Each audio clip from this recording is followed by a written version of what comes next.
doesn't happen often in my life, but sometimes you hear a speaker and there's something inside that just makes me happy. Today, I am very happy. You've come along unequivocally and told us how you see transport. You've given us a direction. You've made commitments. You've delivered projects. I'm massively, massively inspired by what you've had to say. Thank you. Right, okay, next up we have the quite wonderful Naomi Nye from Drax Electric Vehicles. Naomi, all yours.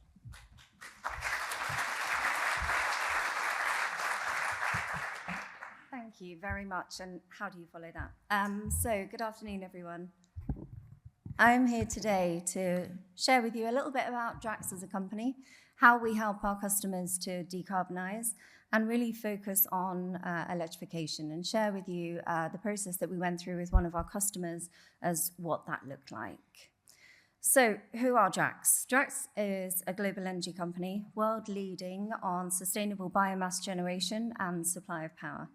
We are a FTSE 250 company. We're part of the national critical infrastructure in the UK and the largest generator of dispatchable renewable power.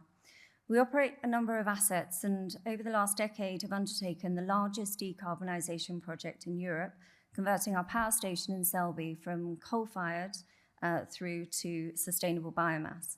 And that reduced our carbon emissions there by 80%. Through our expertise and knowledge, we're perfectly placed to support our customers on their journey and how we can help support them. Our purpose is to enable a zero-carbon, lower-cost energy future. Our ambition is to be net zero by 2040, and our strategy is to be a global leader in carbon removals and to be a leader in the UK in that dispatchable renewable power. I sit predominantly within electrification services within Drax. I think we're aware of Scope 1, 2 and 3 emissions and how we use those to report on businesses and how we emit. Under Drax Energy Solutions, which is the commercial, the retail arm of our business, we provide renewable power to customers, we support with electrification services and EV charging solutions along with asset optimization.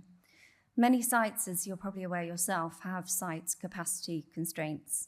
And when thinking about how you use your electrical assets, thinking about having these perform for you will allow you to use your on-site energy most effectively, particularly as we increase that energy when we're thinking about using that as a fuel for vehicles, for example.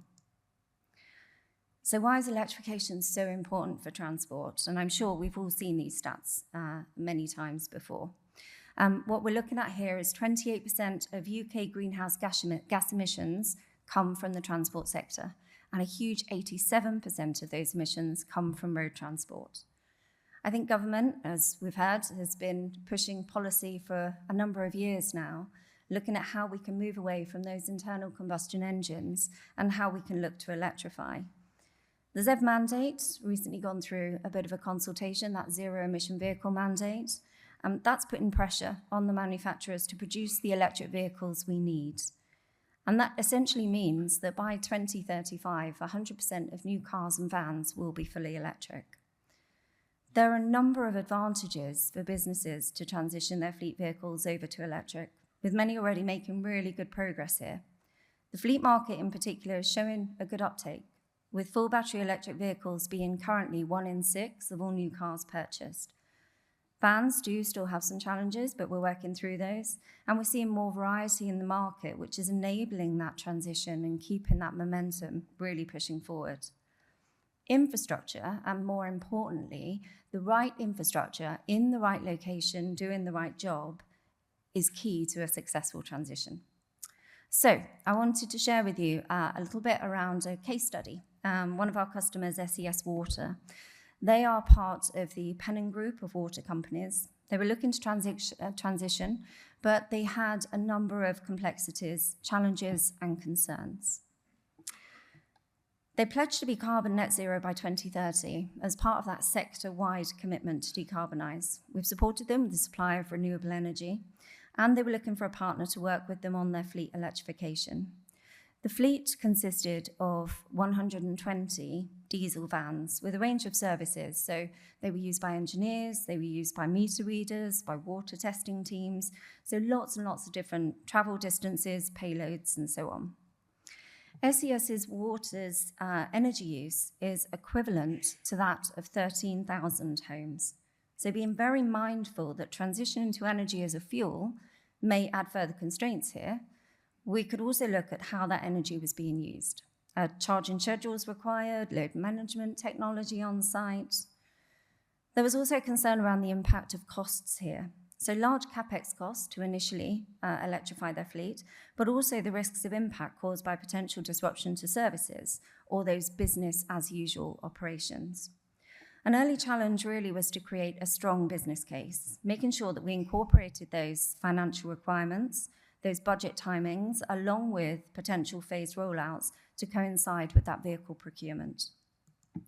So the process. As you can see on this slide, there are a number of different things that we had to go through to kind of make this happen. We started with data. Data and planning is absolutely key. Understanding what your business requirements are. So what does your fleet look like? How does it move around? What are the distances traveled? What are the dwell times?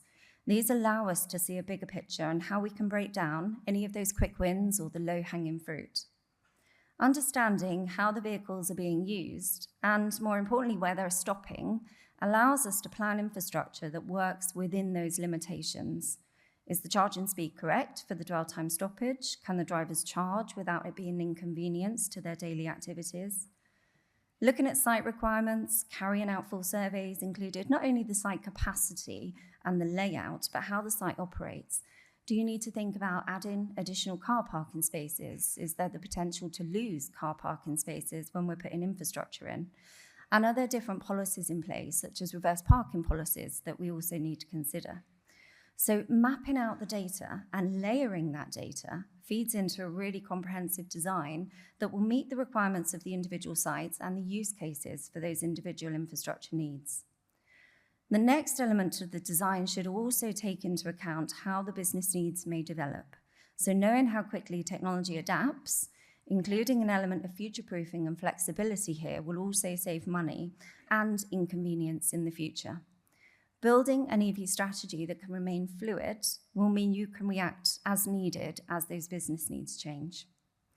So we also work with a number of different partners, that collaboration piece, and John has alluded to that already this morning, but that collaboration piece allows you to add additional value and additional functionality. Home charging, for example, allowing EV drivers to have automatic reimbursement on their home energy bills. This was an important factor here for those commercial vehicles, for those drivers that were taking those vehicles home. Having a single contract, not having to deal with multiple different partners across account managers, project managers, being able to work closely with the stakeholders across the business throughout each stage of that project, kept disruption to a minimum and made sure that challenges were very quickly resolved. All of our installation teams, civils, groundworks, they're all in-house, so that gives us also that full control and the ability to better meet those strict health and safety requirements on those regulated sites.